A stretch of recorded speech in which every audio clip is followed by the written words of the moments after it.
Oh, thank you. I appreciate that.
Will you cue me when we're on? Okay. Hello, everyone. Welcome to A Black History of Electronic Dance Music, the lecture series at Harvard University. This lecture series is brought to you by the Harvard Mellon Urban Initiative, and the series complements the course Afro-Amer 146X, jointly offered by the Departments of African and African American Studies and History at Harvard. Our mission is to celebrate the significant contributions of Black individuals to electronic dance music, a genre that has influenced global music culture. From disco to house to techno, we explore how marginalized communities in cities like Chicago, Detroit, New York, Baltimore, Philadelphia, Newark, New Orleans, Berlin, London, and Manchester, UK, empowered themselves through music during challenging times. We also delve into issues of cultural appropriation and music ownership, examining the evolution of local scenes into global phenomena. Tonight, we focus on the history of Baltimore, Philadelphia, and Jersey club music, a genre blending hip-hop and techno rhythms. We're thrilled to have Abdu Mongo Ali as our speaker, presenting on Conjuring on the Dance Floor, the Poetics of Club Music, paying tribute to Baltimore's unique club sound. Before we hear from Ali, a few notes. We're delighted to have both an in-person and online audience joining us via YouTube live stream. Hello to everyone tuning in online. After Ali's talk, we'll have a Q&A session. Online viewers, please submit your questions in the YouTube chat. And for those in the room, our amazing research and organizing assistant, Ebony Smith, will assist with the audience mic. Please wait to speak before you receive the mic, and please speak into the mic for the sake of our live stream. Please keep your questions concise to give everyone a chance to participate. You can catch a recording of this lecture on our YouTube page using the provided QR code. We also have many more components of our lecture series that are soon to launch, including a website hosting tonight's talk and future engagements. Additionally, we will share other important announcements related to electronic dance music at Harvard. Please use the following QR code to join our mailing list to keep up with future updates. Mark your calendars, too, for the lectures and performances that remain on our fall 2023 semester for Season 1. On November 2nd, we will host tonal geologist and co-editor of the Black Electronic Dance Music Festival, Dweller Electronics, Ryan C. Clark. Clark will speak on techno as a pedagogy of suggestion and mix vinyl tracks for our live audience. On November 16th, artist, librettist, and opera singer Richard Kennedy visits for a hybrid performance lecture entitled 1470s about the first gay club they visited in Dayton, Ohio, and how it's shaped their artistic practice.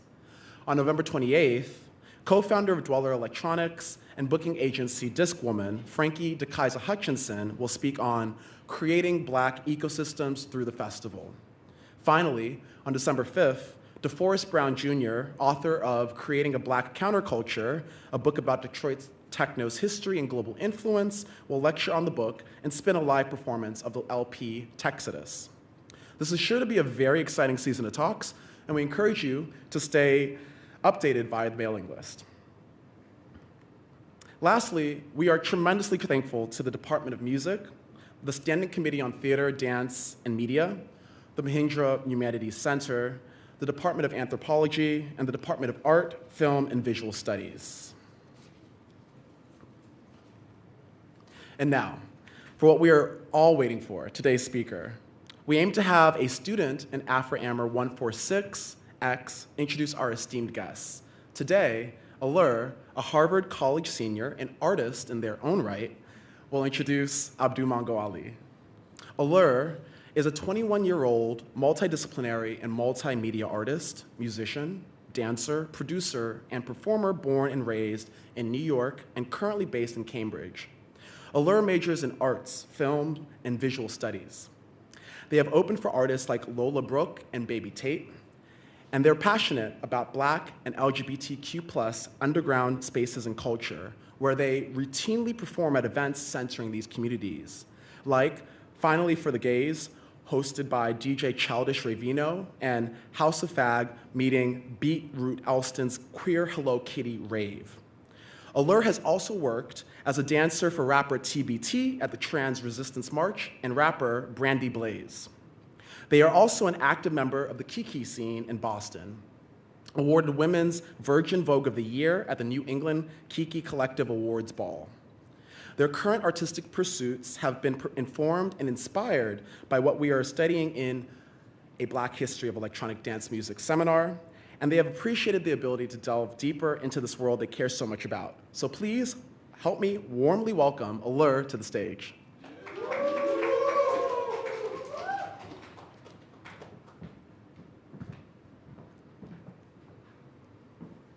Thank you.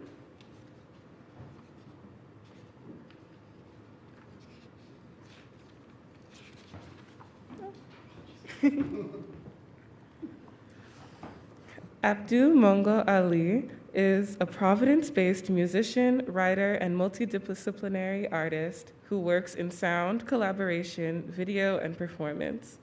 Ali's work often interrogates ideas of race, gender, and sexuality that manifests as poetic inquiries of identity, promoting liberation from oppressive ideologies and encouraging self-marginalized peoples to be self-determined. Described as a cosmic punk and soulful tempest on stage, Ali has held performances at MoMA, PS1, the Carnegie Museum of Art, and the Kennedy Center. Their work has been highlighted by the New York Times, The Fader, Elephant Magazine, and Tracks on Art TV. They have held residencies at Red Bull Music, Pioneer Works, Surf Point, and in 2022 were a visiting artist at the Brown Arts Institute at Brown University. Ali was also a recipient of the 2018 Ruby Artist Grant, the 2023 Mary Sawyers Baker Prize, and is a 2023 USA Fellow. Ali has received their BA in English from the University of Baltimore and is a literary arts candidate at Brown University.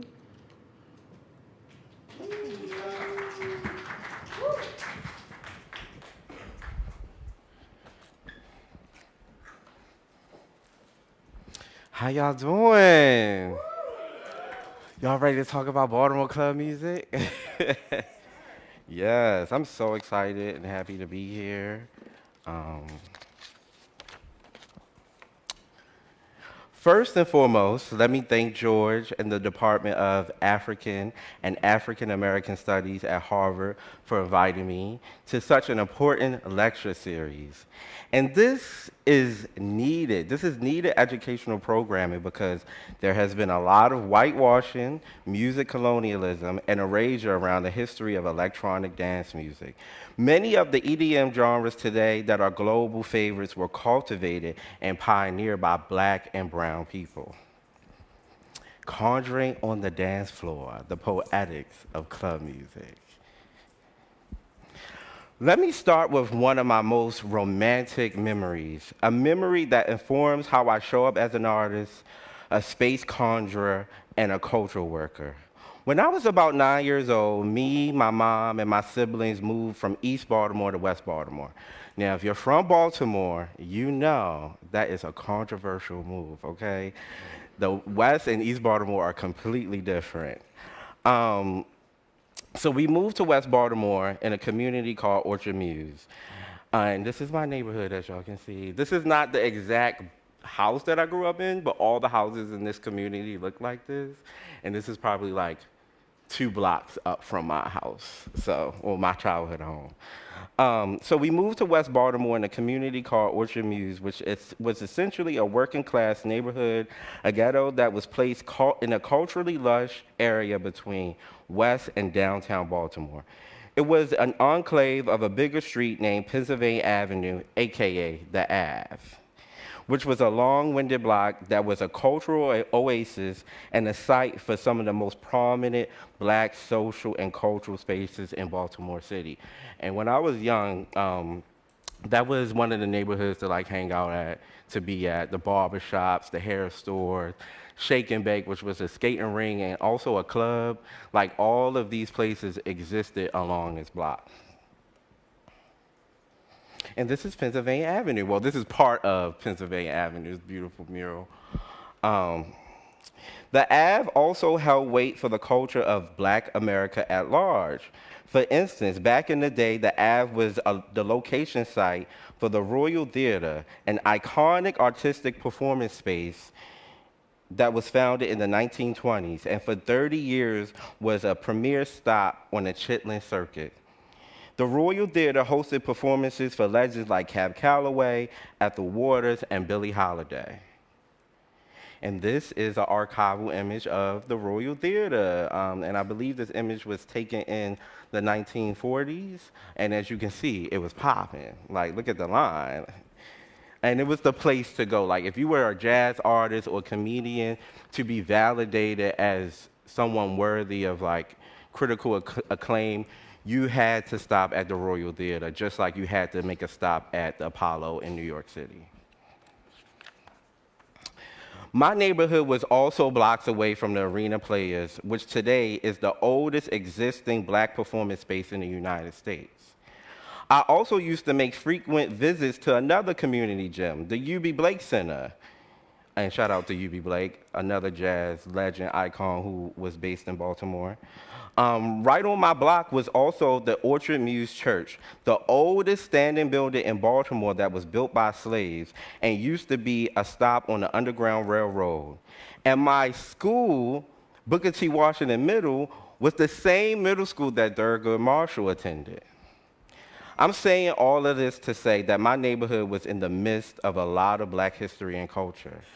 Being a young Black child, I was extremely blessed to be within walking distance of so many cultural gems.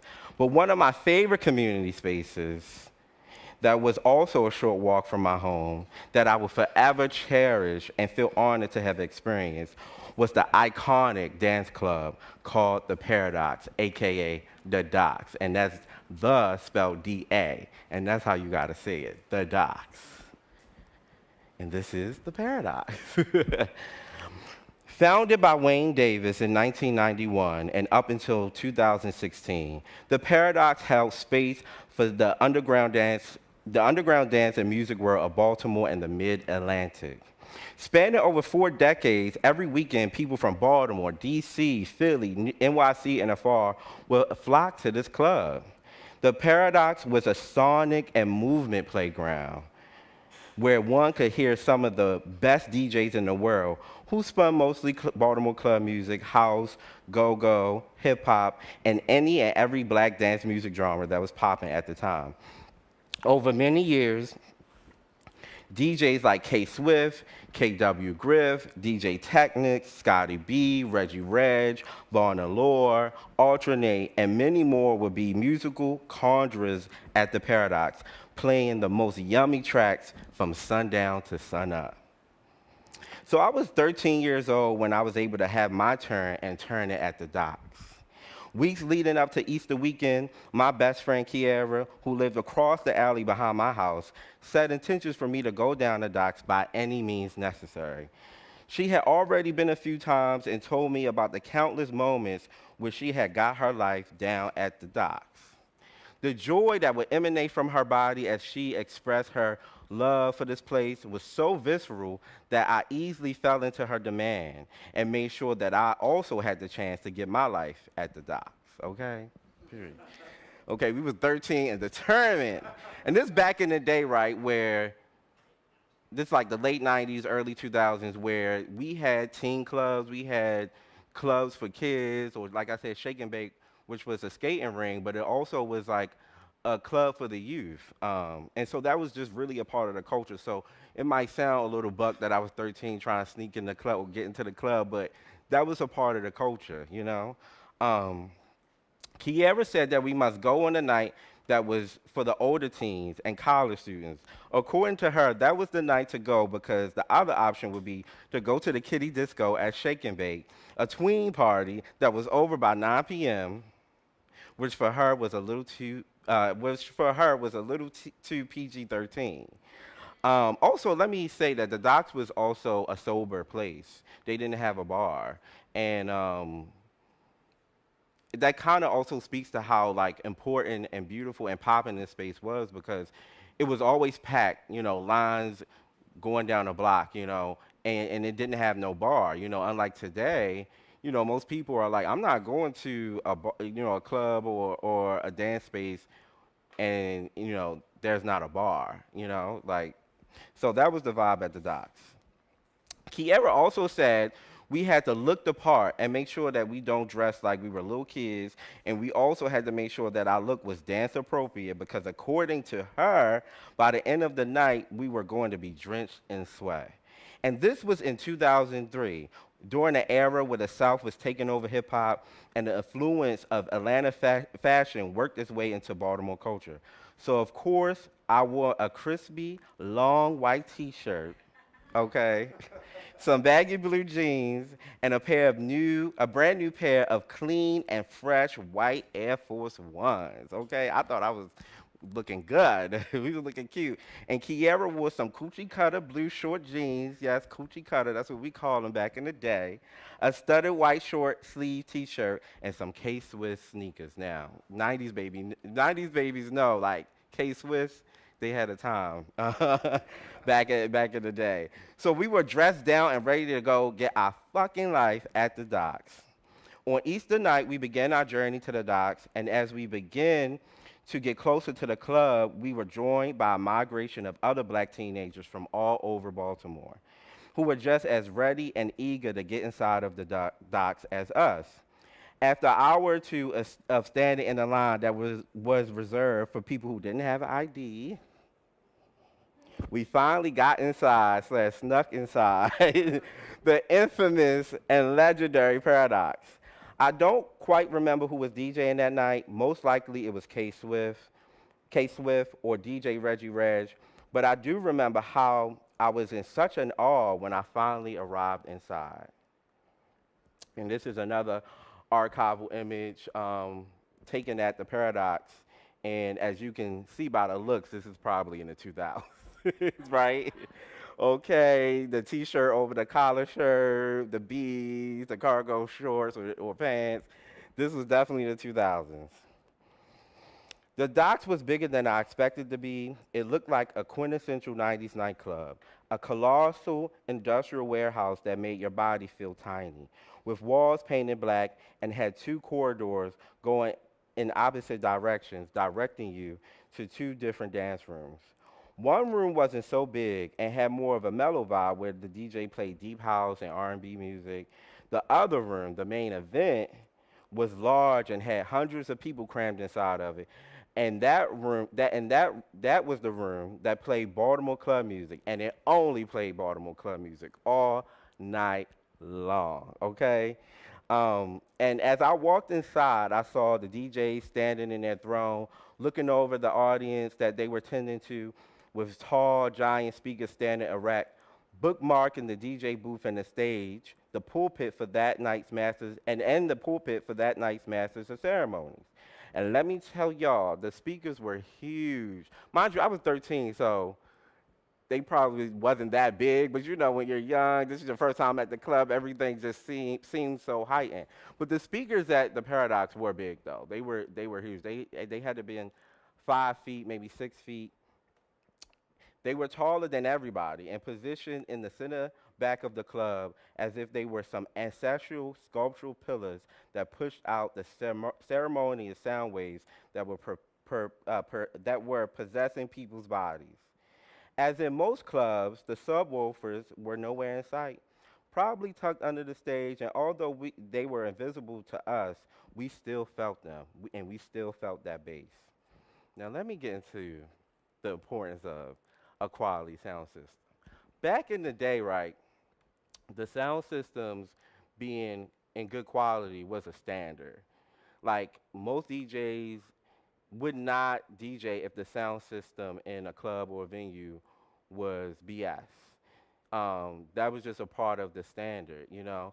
And it was also just a part of making sure the party felt good and so that everybody felt every little element in the songs. And also club music is a low body sound. It's a sacral sound. It's a sound that really, you know, exists in the bass and in the percussion, the low end. So it's really important for a venue, especially back in the day, to have a quality sound system. It was part of the essence, it was part of the ambiance, and it was just a part of making sure that the vibration in there was right, you know? And sound is also physical, right? Like when you think of sound, you don't really think of it as it being a physical element because you can't quote unquote see it. But sound is physical. It's a sonic physical form. And I believe, you know, having a good quality system helps transmute the energy from the music, especially club music, into people's bodies, like literally. So it's really important. It was really important for sound systems back in the day to be of quality. It was part of the art.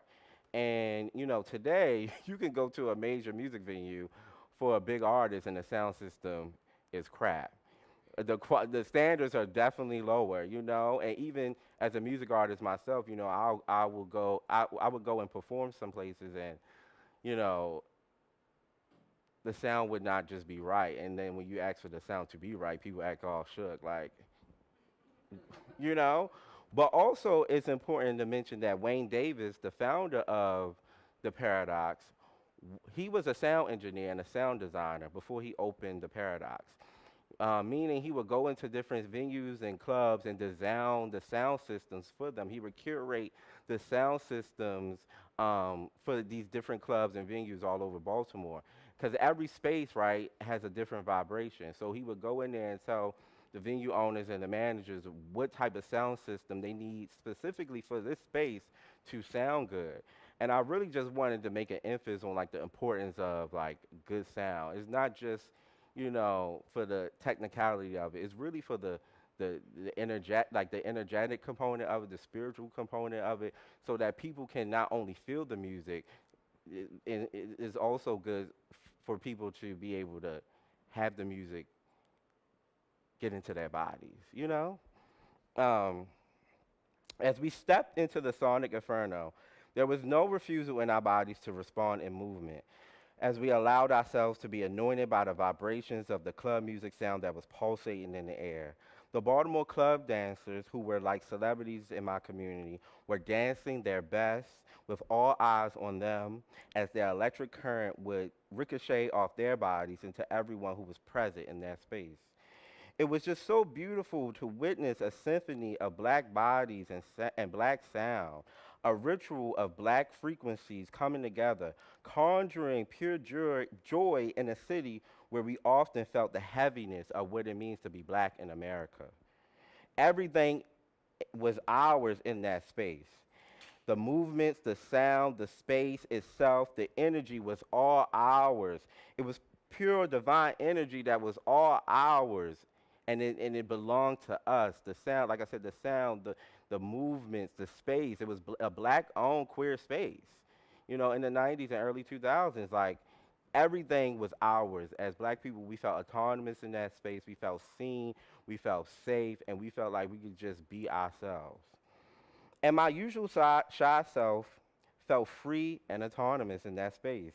In there on the dance floor at the Paradox, the frequencies of that space blocked out all of the weight from the exterior, where my femininity, my yet to be self-acknowledged queerness, my quarreling with gender, and my way of being was often challenged.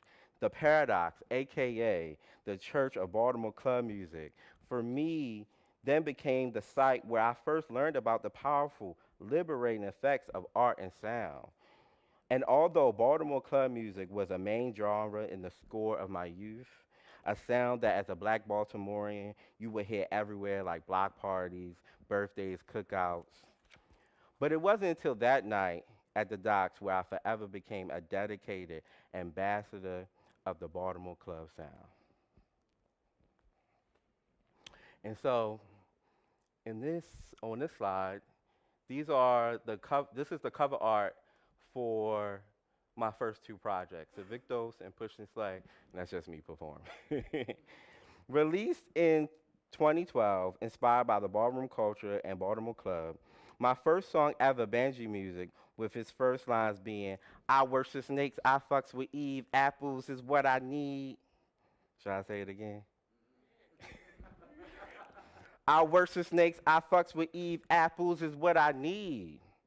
Is a homage to reveling in the provocative essence of erotic knowledge, being self-liberated and embracing my butch queen energy, okay? That song and that music video I made that year, for me, got gigs in the underground party scene in Brooklyn that summer, and to my surprise, the girls were living for it. People loved the fact that not only was I a real Banji ghetto girl from Baltimore, they also loved that all my songs were club tracks. I'm sure it was because my songs, being club songs, are desirable to see live at the club. And having me perform in the middle of a DJ set didn't disrupt the vibes of the turn up. If anything, my songs, my performance was a refreshing embellishment to any party, and I owe that to Baltimore and Baltimore club music. My dedication to the Baltimore sound took me from the Mid-Atlantic to around the U.S. to eventually overseas, where I was surprised to see so many Europeans who were fans of Baltimore club music and even were knowledgeable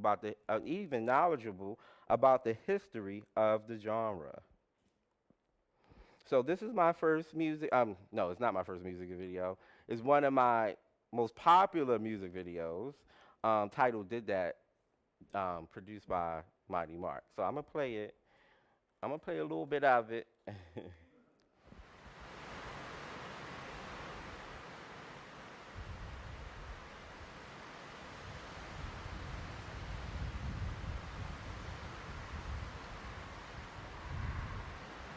Okay.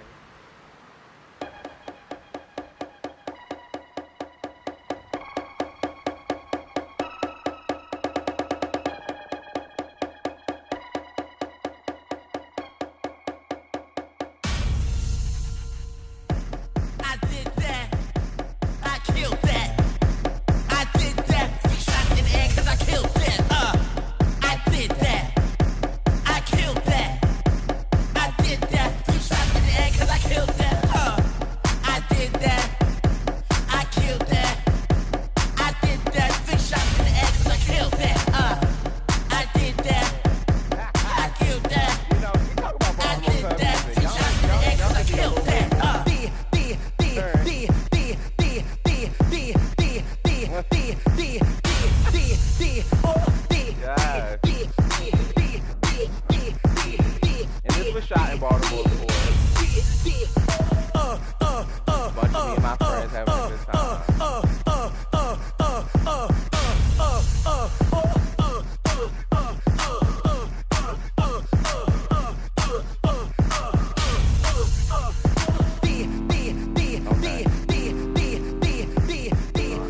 Won't take up too much time. But that's Did That, y'all. Produced by Mighty Mark.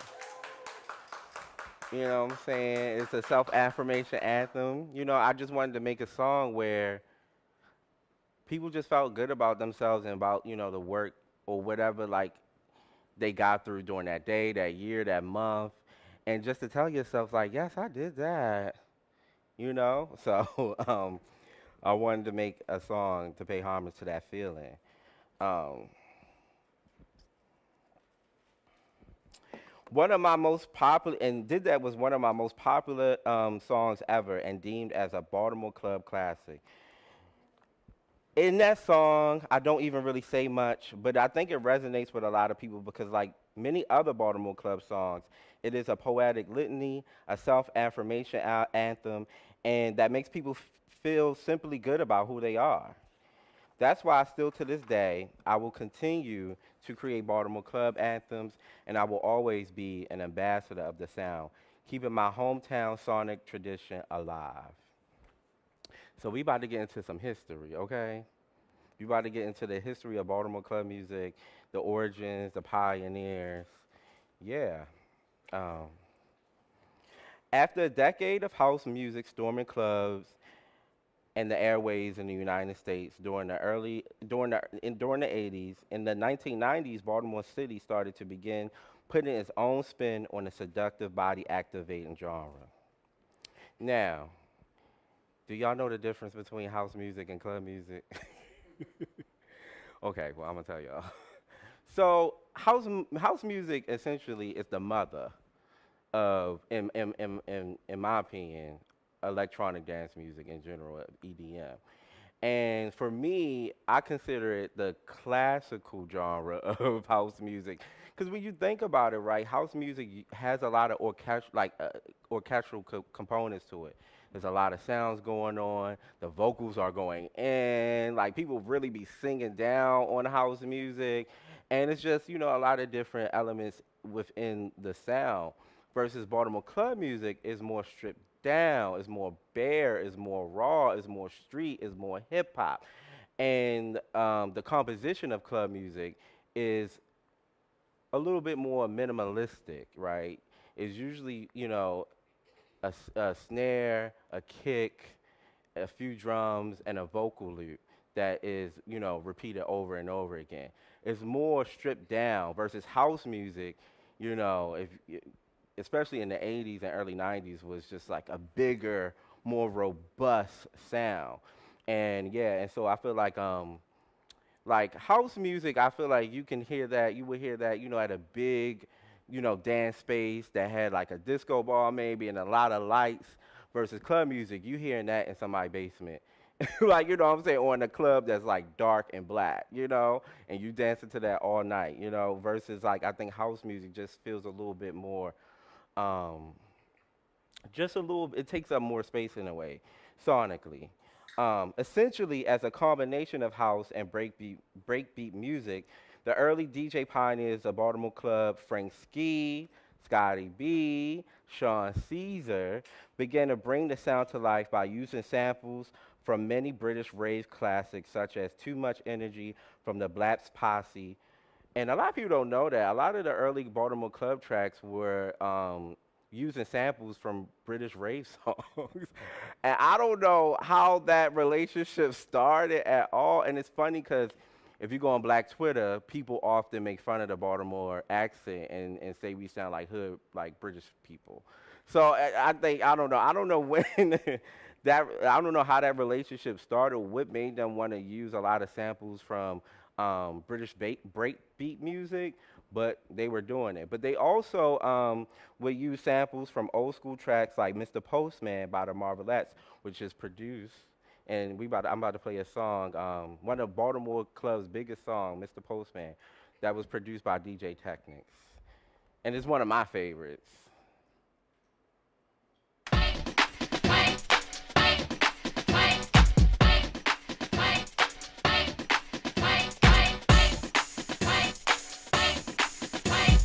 Shout out to DJ Technics.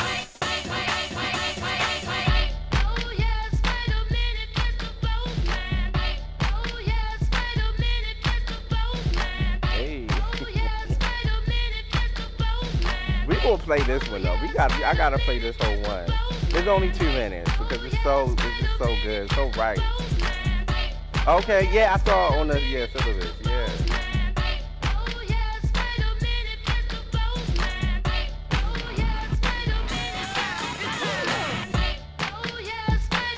And as you can hear, Baltimore Club is like, a repetitive like sound.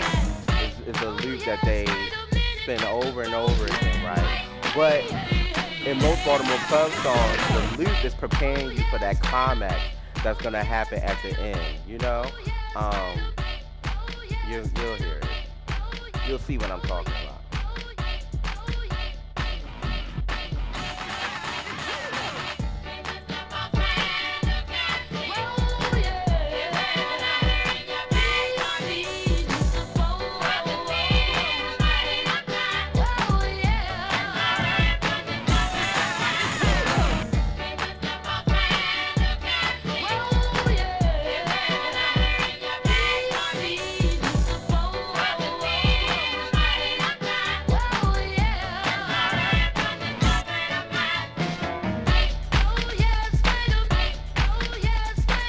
Yes, it's about to turn up.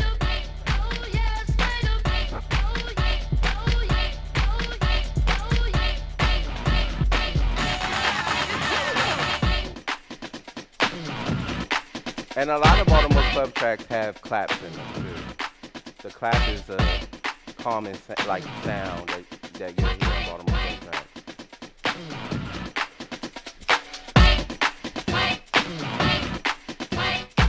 Okay. That's good. Y'all got the gist, right? Frank Ski, a Baltimore Club legend, and his hip hop group, Two Hype Brothers and a Dog. That name makes me laugh every time. In '91, debuted that song "Doo Doo Brown," which then went on to be sampled by Florida's Two Live Crew. Do y'all know about Florida's Two Live Crew? Uncle Luke and them. Also, kind of like the cultivators or godfathers of Miami bass. So we begin to see this relationship between Baltimore and Miami bass producers or Miami bass culture too, which also was a black dance electronic music genre that was being invented in the 90s. And although it wasn't defined as a Baltimore Club track, then it definitely is a huge part of the frameworking of making club music in its own right. And I want us to think about when we think about Miami bass, we think about club music, bounce music, ballroom. We see all these black dance genres being cultivated in the 90s. And I want y'all to also consider the social and political climate during that time. In the 90s, there was the crack epidemic, there was the AIDS epidemic, and also, Bill Clinton was president, and he made this law: 3 strikes, you're out, and if you get 3 strikes, you get a life sentence, even if it's for something as small as selling weed. So we also begin to see the real beginnings of just the plague of the prison industrial complex in the 90s. And I think, these dance genres were being cultivated at the time as a form of escapism, as a form of healing, as a form of release, just to be able to go somewhere and dance and just get your life all night, with, everything else that is going on in black communities across America. And that's why I think we see these genres being produced and cultivated.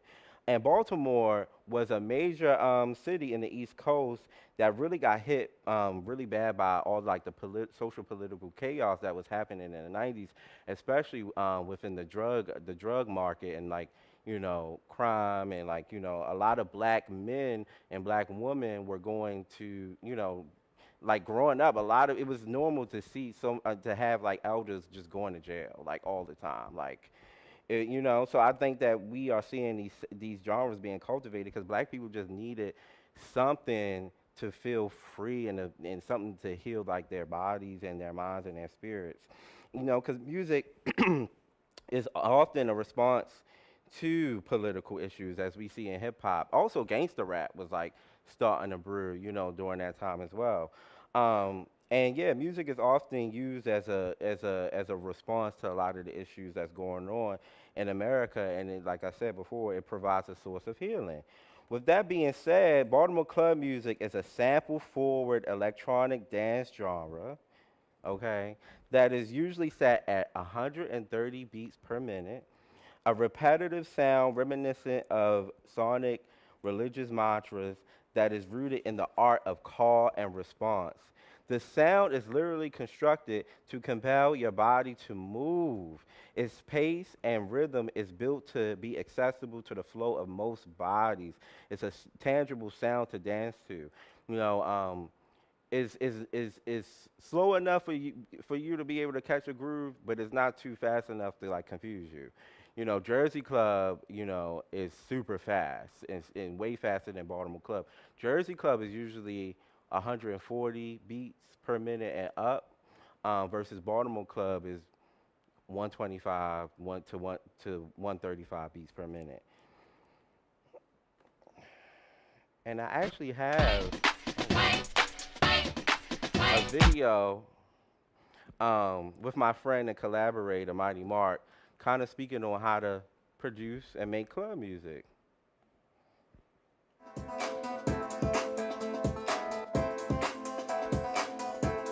It's your boy Mighty Mark. We're live at my own studio, the Gold Room Music and Media Studio. About to break down Mighty Mark has like the a process, quintessential Baltimore the accent. properties, the special parts of a Baltimore club track. You already know. With this track I'm working on, it's called They Don't Want None, making it live from scratch here in the Gold Room, trying to entice some crazy footwork, crazy dance moves, and some Baltimore club feels. When I was making the track,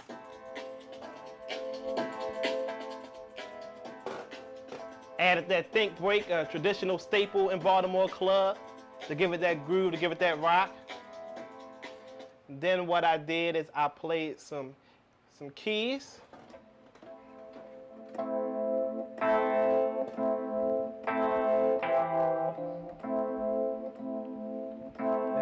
This video is only like 3 minutes, so it'll go fast. So some dark keys to give it like a violent feel.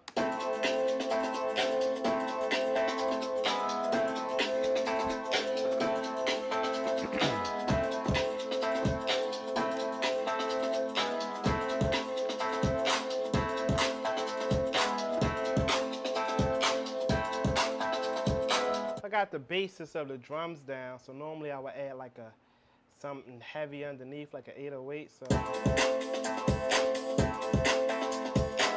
As you can see, it sounds heavy, but it's not a lot of sounds being used to make Baltimore club music.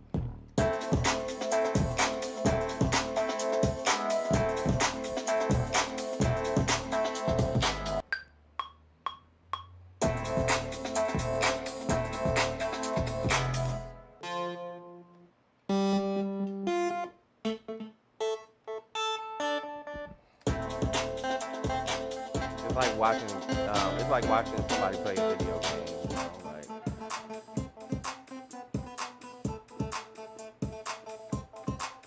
I mean, we get with my vocals right? and the song, what I'm really trying to do is like command the crowd, entice the crowd, kind of like an MC, get you hyped for a party. So that's what I'm really trying to do with the vocals, get people amped up about their particular neighborhood. So when it's east side, you don't want none. South side, you don't want none. North side, you don't want none. West side, you don't want none. West side, you don't want none. South side, you don't want none.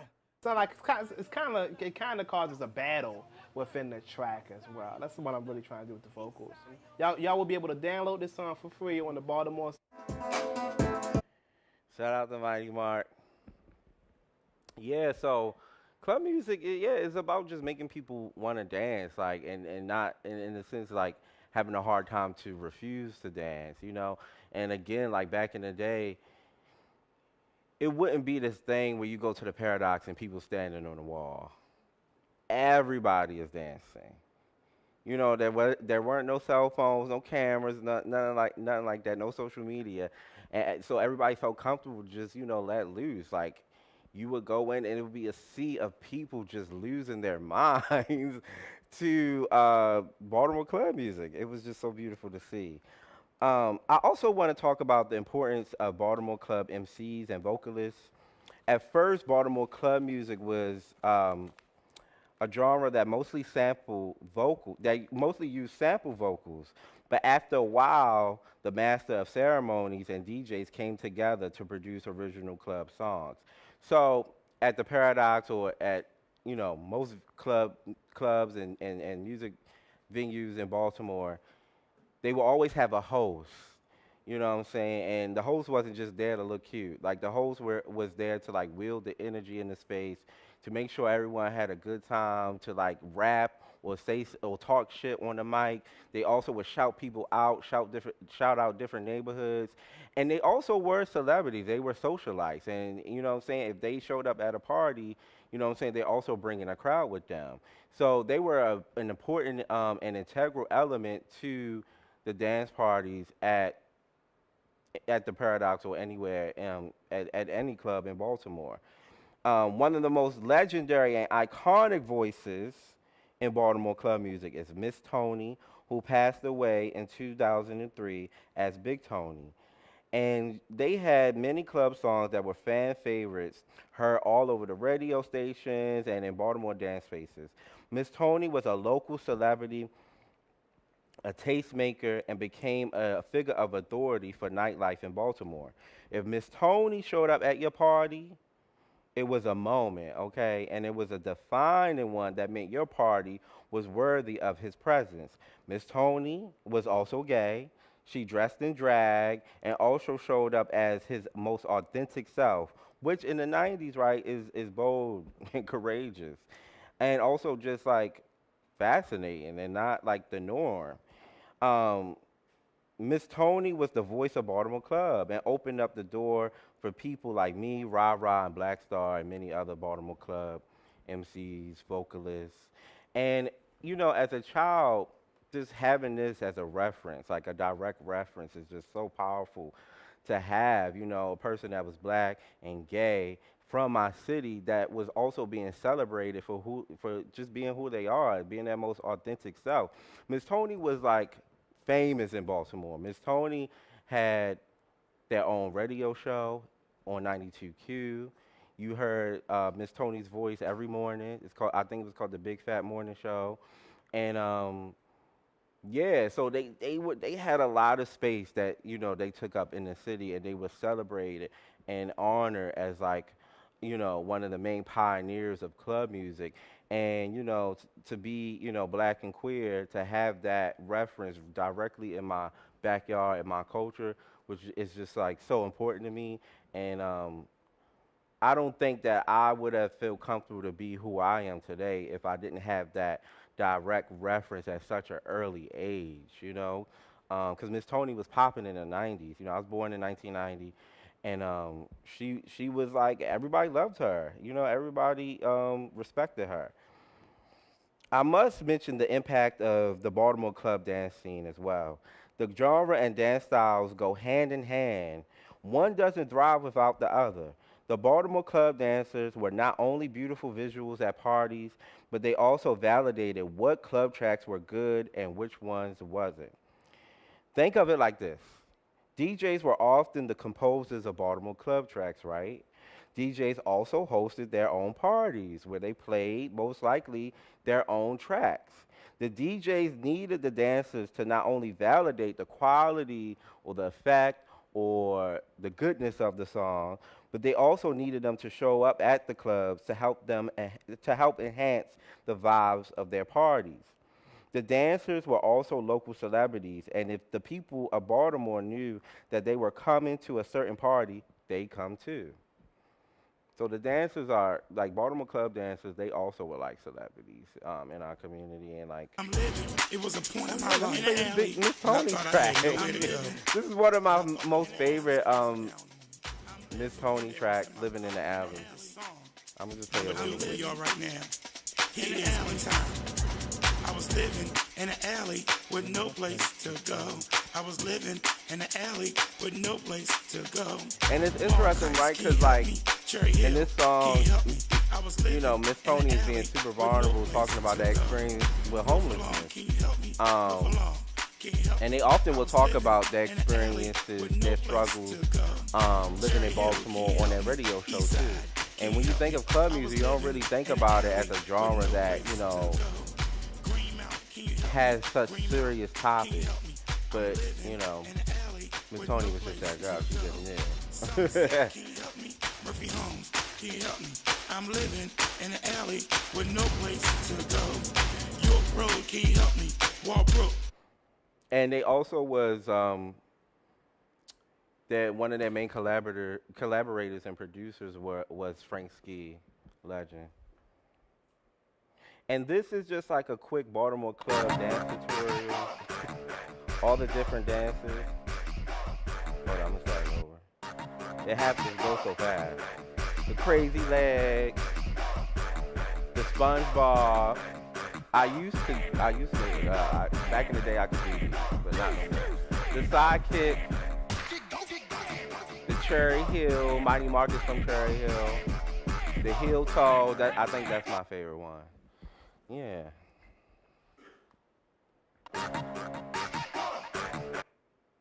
Okay. So as I said before, the beginnings of Baltimore club music started in the early 90s, and as the decade moved on, it became more popular, not just in Baltimore, but across the globe. The legendary DJs like Kenny B, Diamond K, DJ Patrick, DJ Class, DJ Booman, DJ Charisma, and many other DJs, and the other DJs I mentioned before, were storming the DMV, touring across the states, Europe, and about time we get to the 2000s, the sound became super known outside of Baltimore. So in the mid to late 2000s, Baltimore clubs started having its mainstream crossover with the help of people like Raleigh, DJ Class, K Swift, Black Star, and Ra Ra.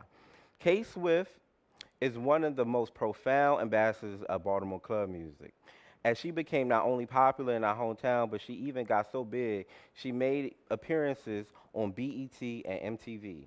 She also was the mentor for Black Star, who is one of the genre's most important producers and DJs who took Ra Ra under his wing and made the banger Shake It to the Ground. They both caught the attention of the artist MIA, and Ra Ra signed to her label. And Black Star made a bunch of songs on MIA's first albums. And he really helped cultivate her sound, honestly. Like, if you go back and listen to MIA's first few projects, they're Baltimore club projects. No tea, no shade. And yeah, she mixes other genres and stuff in there, but I feel like the skeleton of it is Baltimore club music. And he kept working with her throughout her career too. So, you know, here we have like this Baltimore kid, you know, helping produce one of the, you know, the world's biggest artists' albums. And during the 2000s, we begin to see the Baltimore club sound be embraced by Philly and Jersey. Those cities then begin to put their own spin on it, thus creating Jersey club and Philly club music. And so during the 2010s, Baltimore club music just became just like a familiar sound that you would hear in American dance music. And you know what I'm saying? You start having even people like me, Mighty Mark, again, Ra Ra, and a few others continuing to take the sound across the underground music spaces across the globe. And now Baltimore club music and its children, Jersey and Philly club, are stamped in American dance music. So it's not a surprise to see people like Drake, Uzi Vert, Sexy Red, and many more artists use the sound in their work. And right now, I will say Jersey club is probably like the most dominant genres of club music. And like I said before, Jersey club is just faster, you know. And I think that's why like the culture of TikTok and like Instagram Reels love Jersey club music. I don't know, it just fits in that format really well. And you know, I know there's a lot of people think Baltimore and Jersey and Philly be beefing when it comes to like who owns the sound. But I don't hate on the Jersey girls. I don't hate on the Philly people. You know what I'm saying? At the end of the day, is black dance music. You know what I'm saying? And yes, it originated in Baltimore, but it just makes sense that it just makes sense that you know some other towns on the East Coast are gonna like you know catch on to it and put their own spin on it. Also, I think Jersey started dominating the genre because you know they're in close proximity to New York City. New York City is, you know, what I'm saying like the music capital, especially when it comes to just being in proximity to A&Rs, record labels, and stuff like that. Like international and nationally acclaimed like music venues and spaces. So it kind of makes sense. It made sense that they, you know, they started to really dominate the sound. Um, but yeah, so the spiritual aspect of club music. I really want to talk about like that element within club music because for me it feels it feels indigenous. Like I think um, again when you think about the time and the era it was cultivated, and I feel like you know it was a response to the social and political climate that was going on in the 90s. And I think house music in general like is a very spiritual sound. I think it's rooted in spirit, and thus club music is as well. And I don't think it's a coincidence that when you hear or see people dancing to it, they feel like they're like going into a different plane. And that's why I feel like it's rooted in spirit. Um, and also just like Baltimore is a black city. Like Baltimore culturally is a black city. The language of the city, the food culture of the city, the fashion of the city is just super black. And I just again think that it's so important to emphasize. And yes, you can look at a tutorial on YouTube to learn how to make club music. But I think for it to really feel the way it should feel, I think you do have to be from Baltimore or have that ear, or at least spend some time there to really get the sound right, you know? Um, and lastly, I want to talk about just like the black queer impact of club music and dance music overall, techno, house, ballroom, bounce, Miami bass, all of it. Hold on, damn it.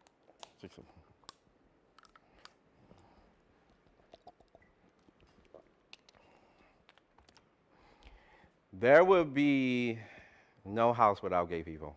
There would be no black electronic dance music without black queer people. Okay? I mean, it's not a coincidence that some of the biggest pioneers are black and gay. I mean, house music, Frankie Knuckles. Shout out to Frankie Knuckles. Baltimore club music, Miss Tony, K Swift, who also was openly queer. Big Frida, Bounce. Ballroom, Kevin Jay-Z, Prodigy, Renaissance, Renaissance, Renaissance. Okay. Oh. Oh! The sound is sculpted by the black queer ear, okay? And these genres um, mostly existed in gay spaces. I mean, it's, you know, especially house, you know. You would have to go to gay clubs and queer clubs to experience the sound back in the day, you know, to be able to hear that. It wasn't, even though like the genres are super popular now, you can hear club music and house music in a lot of dance spaces. That wasn't the case back in the day. Because for one, homophobia, and people literally probably had a homophobic response to these genres, you know. In most cis heteronormative dance spaces, they probably play pop music or rap or, you know, the more like mainstream sounds. And you would have to go to like these underground gay clubs to hear the sound. So not only like on the production side is it influenced and impacted by black queer people, it's also impacted physically by black and queer people. And also when you think about house music, when you think about techno, when you think about Baltimore club music, especially Baltimore club music, like I said before, it's a low body sound. It's a sacral sound.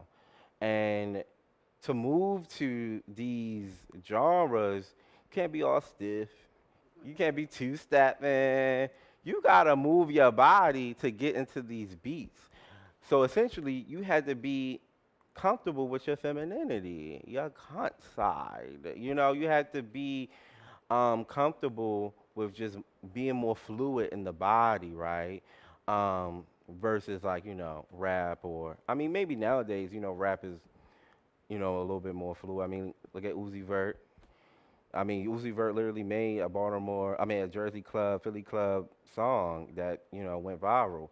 But to move to those genres, you had to be comfortable with your femininity. So again, that's why most of these genres, especially house music, was mostly played at queer spaces. And even the DJs and the producers of the sound who were straight, they mostly DJ'd at gay bars, or I mean gay clubs and gay dance venues.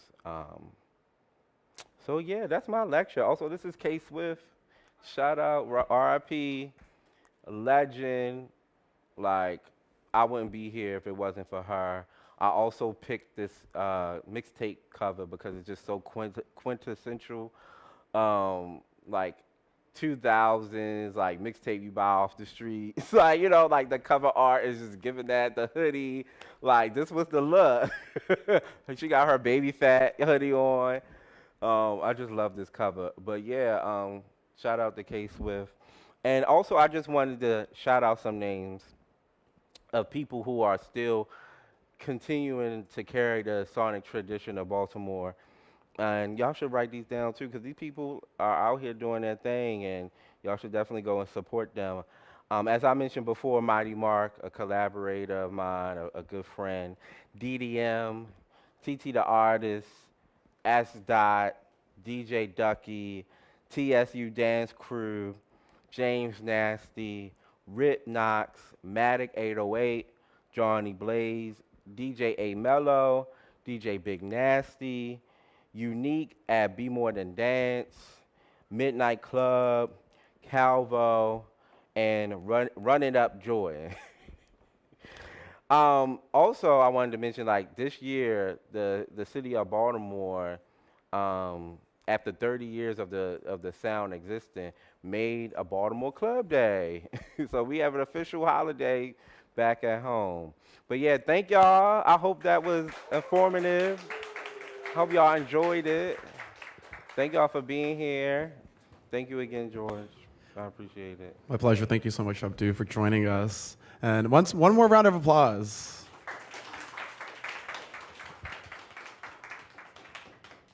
So we have people here in the crowd. We'd love to get some questions. Just to remind you. That's key. Like, you know, Yeah. let loose. Don't be shy. We want to make this as dynamic and much of a dialogue as possible. So please remember to wait to speak until the mic is in your hand for the benefit of our guests online right now.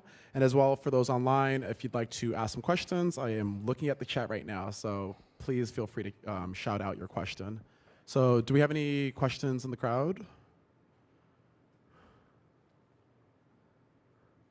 All right. Well, all right. Yep.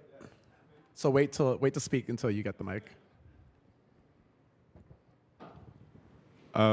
Thanks so much for your presentation. It was thank awesome. you. And you mentioned the term low body sound a couple times. I think once like in connection to Miami bass, and then at a couple other points in your presentation. And I sort of have a sense of what that is, but maybe I'm wrong. Could you say a little bit more about what you mean by low body sound and how it connects to Baltimore club music and your practice? Yeah, low body, like a sound that compels the lower part of your body to move. As you can see in the Baltimore Club dance tutorial, a lot of the dances that derived out of Baltimore Club music are dances rooted in the legs and your hips, and they're not really moving their upper body that much. It compels your lower body to move and your hips to move. That's why I also call it like like a sacral bass sound as well. But I just think, yeah, it literally compels like your lower body to move. Why? I don't know. Like, maybe it's just something about that frequency, something about the bass. Like I said, Baltimore club music, the bass is like really important. Like, we couldn't really hear it, with these speakers. Like, but if you went to a club, you could really like begin to understand like what I mean, because when you at a club and the sound system is good, like it's gonna be like vroom, vroom, vroom, like you can just literally feel it in your body. So yeah. If I could just jump in on that. So in our class, we read Paul Jason's low end theory. So in that, there's a big discussion about the importance of feeling the bass, like feeling its materiality of the sound. And so we've been discussing a lot of that in class. But I wonder if we can build off the last question to think a little bit more about why do you think Jersey club got so fast following Baltimore? Well, maybe because when you think of Jersey, and like I said, Jersey is in close proximity in New York, right? It's just a faster paced city. Baltimore is kind of laid back and chill. Like, it's not really a huge like metropolitan city. Like, it's definitely a city with a lot of big city energy and culture, but Baltimore is a little bit more laid back than Jersey and New York City. So I just think that is the vibration of the people there. Like, they just are a little bit more faster paced. Yeah, maybe they was just like, or it could have just been happen chance, and they was like, let's experiment and see what this sounds like sped up. Yeah, I love that as a theory. The pace of life in your city dictates your BPM. Yeah, and that's why I was saying earlier, like, it's really important to like unpack and examine like why and where these sounds come from, and why these sounds sound the way they are based on the city's like social and cultural dynamics. It's not a coincidence that bounce sounds the way that it does, and it sounds extra good when somebody who is from NOLA is emceeing on bounce music. Like, you need that accent. The same thing with Baltimore, and I think people don't really think about that aspect of just like music in general, but definitely like dance music. Like, the cities that these genres are cultivated in have the culture of the cities have a huge impact to the phenotype of these sounds. So while we wait to collect maybe some more questions from the audience, we have one online from someone who appears to be a family member. Oh my God! They're proud of their son, but they ask, what about Chicago? And if I could add on to that question. Oh my God! I forgot all about Chicago. Yes. Sorry, Chicago.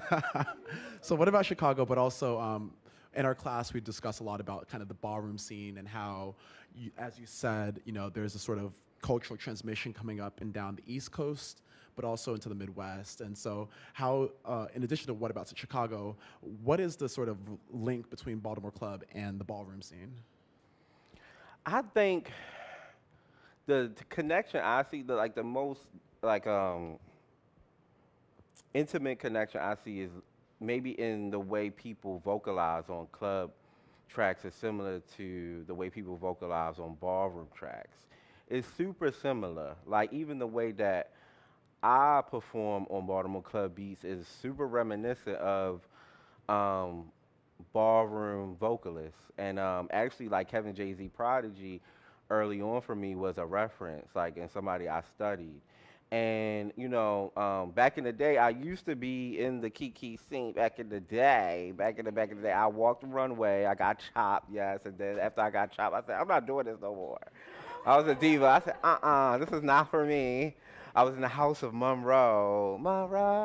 It's like, no, but we would often practice to, like the vocals would practice to Baltimore club music, actually, and not just ballroom like music. They would cut up to Baltimore club music too. And actually, like, you know, I'm a huge fan of ballroom throwbacks and like all the YouTube um, ballroom like streaming platforms. And sometimes I see them vogue to club music. I'm like, that's a Baltimore club track that is being chopped into a ballroom sound, like the ballroom sound. So, yeah, I don't know. Just sonically, it's just like real close to each other. Do you have any more questions in the audience? In the in the middle. Come on, y'all. We gotta get some questions. We got a key. Hello, hello. Hey. Hello, can you hear me? Yeah. Thank you for this talk, so good, and for the thank you. series. I am always excited to hear people talk about the blackness of skating rinks. And so I would just Yeah. love to hear you riff a little bit more on Shake and Bake and what it was like, you know, because the skating rink is another kind of really important venue in the history, I think, of like black club spaces. Right. Yeah, so in Baltimore, we had Shake and Bake on Pennsylvania Avenue, and they would host a lot of kiddie discos, but they also would host just like every Saturday or Friday, just like a dance party for the youth. And, you know, that is something that I wish we still had in our culture, in our cities, because like if you really think about it, like the kids ain't got nowhere to go these days to like turn up, and we had like spaces at like, you know, before we were like even teenagers to go party. Like I remember dressing up, you know what I'm saying, like for the, especially like on Easter or like 4th of July, dressing up at 10, 12 years old, going to Shake and Bake to go turn up. Like that's how I practiced going to the club. Like I was getting like indoctrinated to like club culture at a very young age. And and they would host a bunch of parties all the time, and it was popping, it was packed. Like you felt the vibes as soon as you walked in. And the funny thing is, like, nobody would be skating. Like some nights people was like, you know, when there wasn't really nobody there, they obviously would host like skate nights. But like, so the skating ring obviously is like a huge oval, and the DJ would be up here, and then in the center would be a crowd of people dancing, and we would have a few people skating on the outsides, which is a beautiful visual when you think about it. Somebody needs to do that. Like, we need to bring that energy back. But yeah, we would just go there, turn up, and just, you know, look cute, feel cute, and have a good time. And it still exists today. They don't really have parties there like that no more. It's just mainly used as a skating ring. And it used to be black owned, but now the city owns it. But yeah, like, it was one of my favorite places to go to, and it was up the street from my house growing up. So someone online notes that Miss Tony came from the ballroom scene, so that would lend itself to the vocal link between ballroom and the Yes. early days of club music. Yes, yes, yeah. And they, like I said, they were also drag artists too. Yeah. I wonder if we could like take that moment to think about, because you talk a lot about sort of the culture that surrounded you as you became an artist. Is there like a particular moment that like made you realize you wanted to record your own club music? Damn, that's a good question, because honestly, I never thought about that. No, it just felt like the thing to do. Like it was so like within my orbit and a part of like my making, and like my, like, it was a direct sonic reference. Like I didn't even, that's so crazy, because I didn't even think to like rap on or do like you do music with other genres.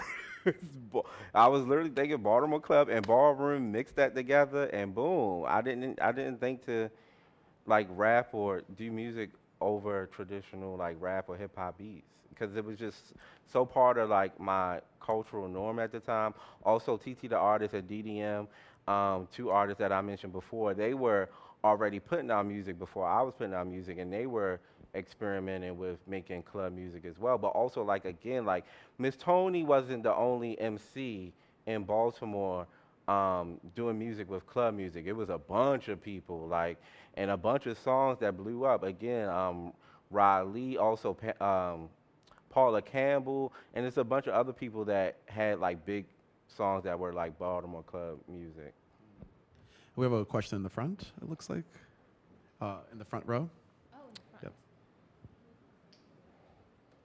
front. Oh, hello. Oh, hi. Thank you. My question had to do with when you were reminiscing on your first time sneaking out, and it reminded me of like a lot of the things that I like to reference or that I like to watch are like people reminiscing on like what the club scene was like for them or what the ballroom scene was like for them, specifically like in the 90s and early 2000s. And sometimes like I feel myself like looking for or like nostalgic for something that I never got to experience because I was not born. But my question was that if you've ever felt recently, if you've ever felt that way again, or like if somebody wanted to cultivate that sort of feeling, what they should do to bring like the feeling that you had back at the Dogs. Unfortunately, I haven't felt that vibe in a long time, and there's no tea, no shade. I always say that the Gen Z, y'all just don't. It's unfortunate that y'all missed out on that type of energy, you know, because I just feel like it don't really exist today in America, especially. And I really think we underestimate the impact of social media and cell phones and everything being in nightlife spaces. Because again, like when you have this awareness of somebody's watching you, it just completely affects like how you show up in these spaces. But actually, you know, I lied a little bit. I was at this party in Providence. It was a Dominican like dance party, and honey, they were going in. It was like in this basement of a venue, and it definitely felt like a vibe. But honestly, like as far as like the closest thing I can remember to what I felt at the Docks was Ghetto Gothic, Venus X, back in the day. That's back in the day now too. Damn. It is. We get old. Ghetto Gothic. Shout out to Venus X. That was a party. And I think if you are trying to do that today, you just really got to think about the sound systems, the lighting, the DJs. Make sure the DJs are really good. And making people feel comfortable, you know? And honestly, I think, again, like, the lack of that vibe today is because of social media, but also going back to the importance of sound systems, people don't really think about that like they used to. So make sure you got a good PA and some good subs. Yeah, and I think that's one of the things that made, Larry Levine and like the Warehouse and the early sort of house music progenitors they was so not successful. playing games. They did not play with their sound. Yeah. And they created their original speaker systems too to kind of amplify the bass and to distinguish the treble and the vocals. And right. So. And you know who else didn't play games? Jamaica, dance hall. Like go watch some documentaries about like dance hall parties in the 90s and early 2000s. They would pull up with trucks of speakers, you know what I'm saying, in the middle, like outside, just turned up. Like they didn't play games too. It was just an important element of most black parties across the board. Like, yeah. Very important. We have one more question online. Can you talk about how before 2013-14, rap music wasn't the dominant black sound in Baltimore or DC? Go-go dominated DC and club music dominated Baltimore, which made the overall region pretty unique. So I guess a question about Go-Go's kind of unique contribution to the sound. Wait, what's the exact question though? Basically how rap music wasn't the dominant black sound in Baltimore or DC. Go-Go dominated, which made the overall region pretty unique, the person writes. Yeah, also they used to turn up at go-go parties back in the day too, and I love go-go music. There's also this notion that DC and Baltimore like don't really like mess with each other, and like people from Baltimore don't like go-go and vice versa. maybe it's a little bit, but it's not the overall truth. I really love go-go growing up, and especially in my college days. And yeah, I just think it is really special for a region to have its own sound, and it does impact what is supported in that city, and I think that's why. But I will say like street rappers, especially when I was coming up, they was getting attention and being supported too in Baltimore. Um, and I just think those worlds were just so separate in some ways. But yeah, like at Morgan State especially, like they would have parties where you would hear Go-Go and Baltimore Club in the same night. So I don't know if I'm answering your question. Am I? I think you are. I can't see the audience reaction in the Okay, chat, yeah. but I think you're answering. They And we have a one more question. We'll get the mic to you. Hello. Hey. So, confession, I spent my youth turning up to Abdu's shows in Baltimore. So, it's so beautiful to see you here. Thank you for keeping my knees healthy, or helping to keep my knees healthy.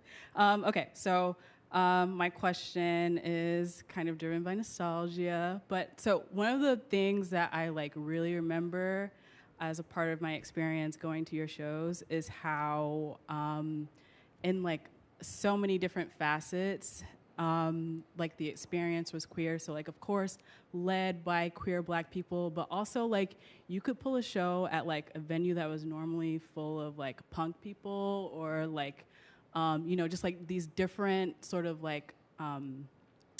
subgenres of people, and it would be packed and everyone would be dancing. Right. And so it was this interesting space of this contact between people who didn't normally hang out or interact with each other, that was sanctioned only through music and only through movement. And so I just wanted to hear you talk more about the experience of being kind of the conductor of that kind of cross-border interaction between people. And I wanted to know whether or not you think that those sorts of spaces still exist in Baltimore, because I haven't been there in a while, but I'm Right. not sure. And I feel that was unique to the kind of club music shows that were happening back in the day. Yeah, so thank you for that question. Also, Go-Go, Baltimore Club Music, they both really embrace having a vocalist on the sound or on the music. Go-Go music, had singers singing on the beats, and there also was the MCs and the conductors of Go-Go parties who would end up on these songs. But yeah, so when I was coming up in Baltimore, the early 2010s,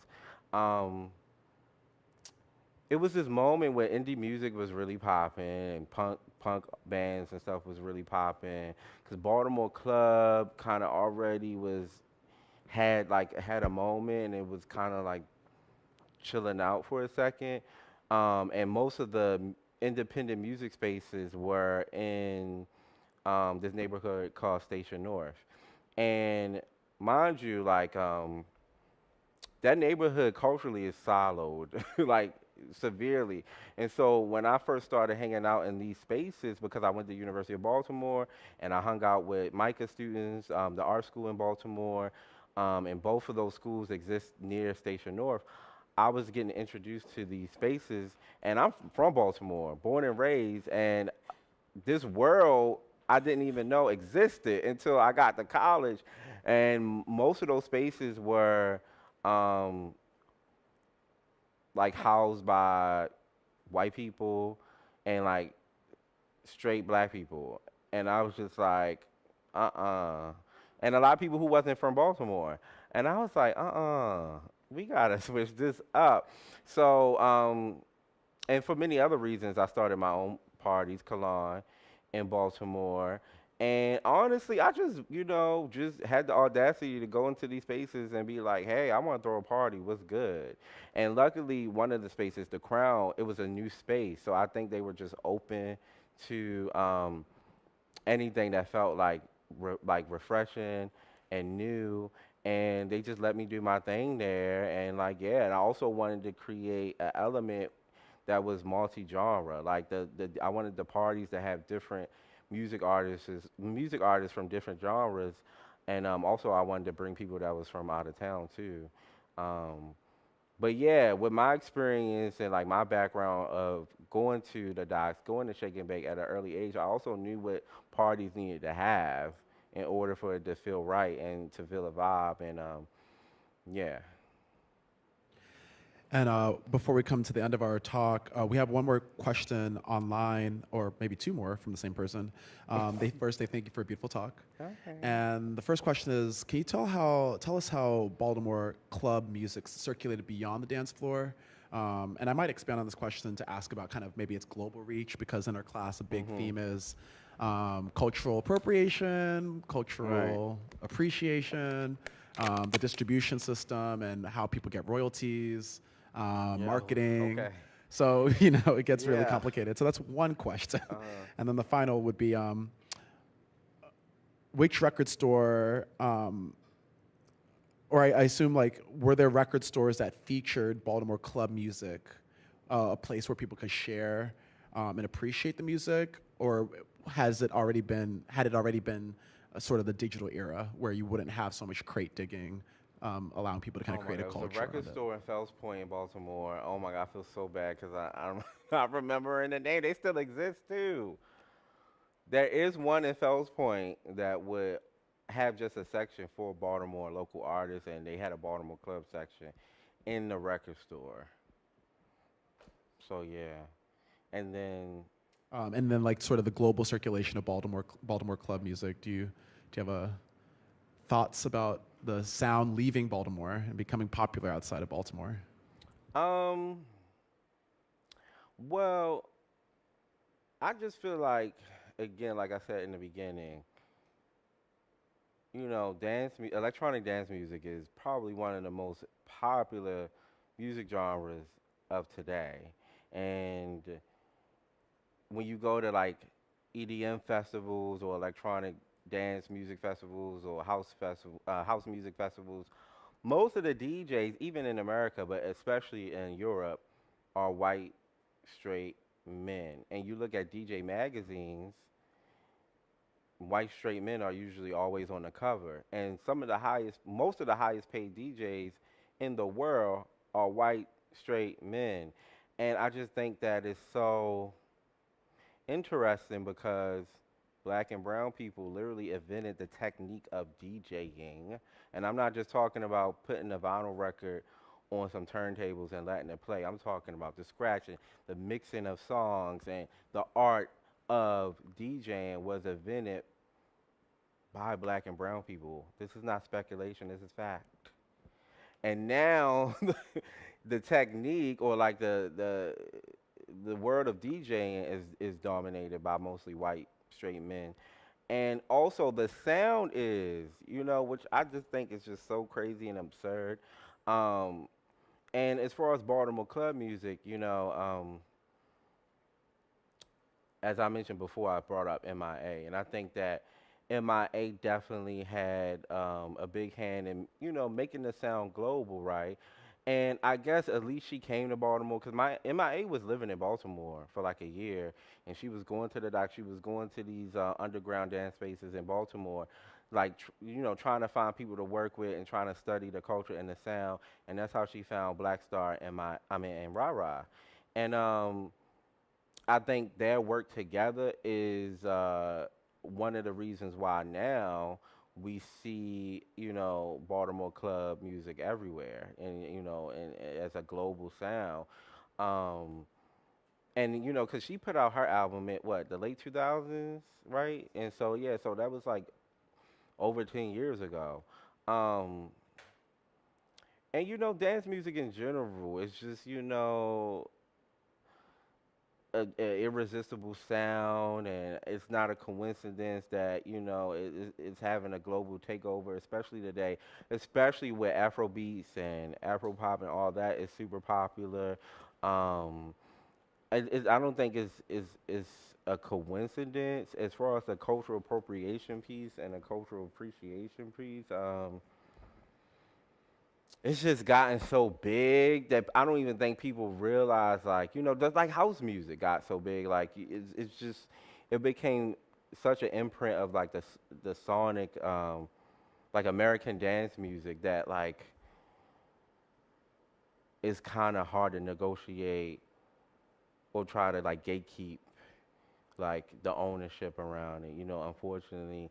And I'm glad that I think most people do know that, like that I don't want to say most people, but I think that a good amount of people do know that it started in Baltimore. I mean, look, we doing a lecture here at Harvard. Shout out to you. And I think it's important to continue to like share that history around it. And I think that, in a lot of ways, it's good that it gets so popular because, people of the culture can benefit from it. I have, and a lot of other DJs and Baltimore club artists and dancers have as well. Like TSU Dance Crew, they're huge. They go all over the world teaching people Baltimore club dances. And, they have a huge following on TikTok. They're huge. So, and that's just always a sticky and tough conversation to have, and it's a lot to unpack there. But I do dislike the fact that most, festivals that celebrate house music and EDM is mostly white folk and dominated by white DJs. And that's why I do love people like DeForest and Dweller and I think it's really important for those platforms and those people to do that thing and continue to do that thing, because there has been an erasure around black people's contribution to the sound. Well said. Abdu, thank you so much from the bottom of my heart on behalf of our classroom for joining us, for being the inaugural speaker for our inaugural lecture series. Oh my God, thank you. I hope y'all felt like y'all learned. Yes, I think we learned a lot. Lots of notes were taken. And to those online, please subscribe to our newsletter. Keep up for our next 4 dates. And we look forward to keeping the conversation going. Thank you so much, Abdu. Thank you. Thank y'all.